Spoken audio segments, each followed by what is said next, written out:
Shin Tae-yang out, pecat Shin Tae yang menggema usai Indonesia dibantai Jepang 4-0. Banyak yang protes agar Shin Tae yang dipecat saja. Karena gagal membawa Indonesia ke kualifikasi Piala Dunia, dibantai Jepang 4-0.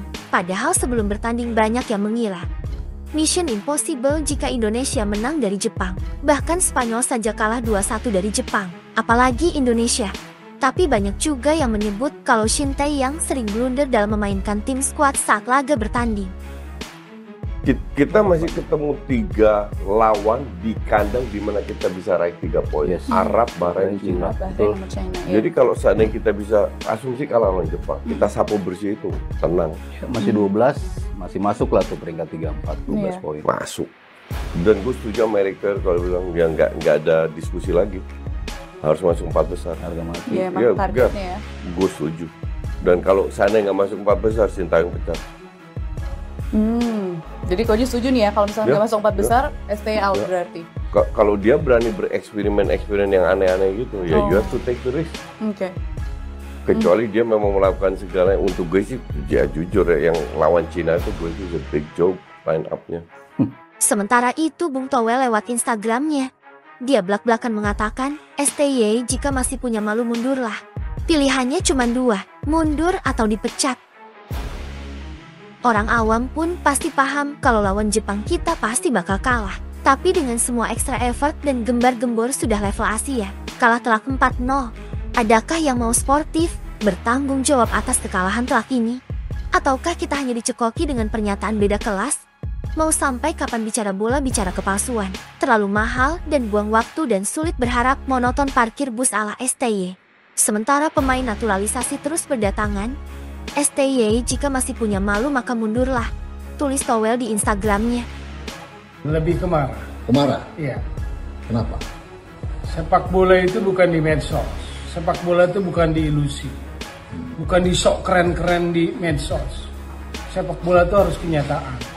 Gak usah ngomong Jepang memang di atas, semua orang juga tahu. Tapi kalau kalah 4-0 itu di luar dugaan.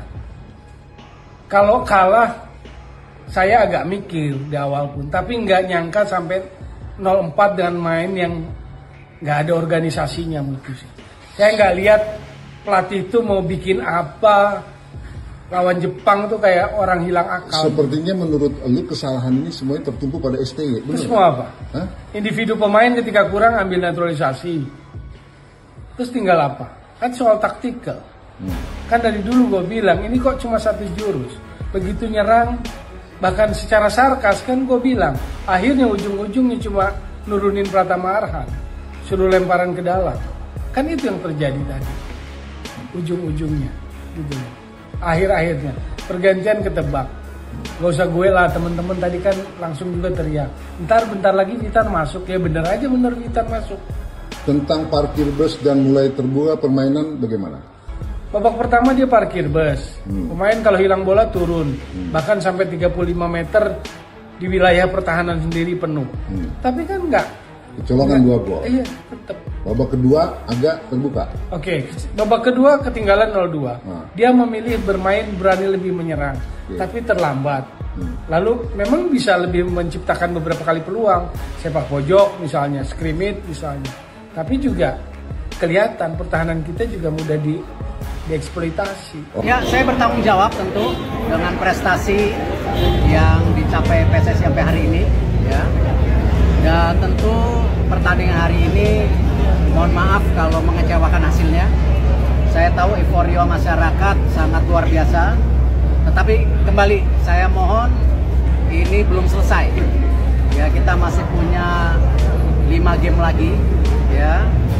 Kita posisinya ranking 3-4 yang kita targetkan, ya kita coba maksimal.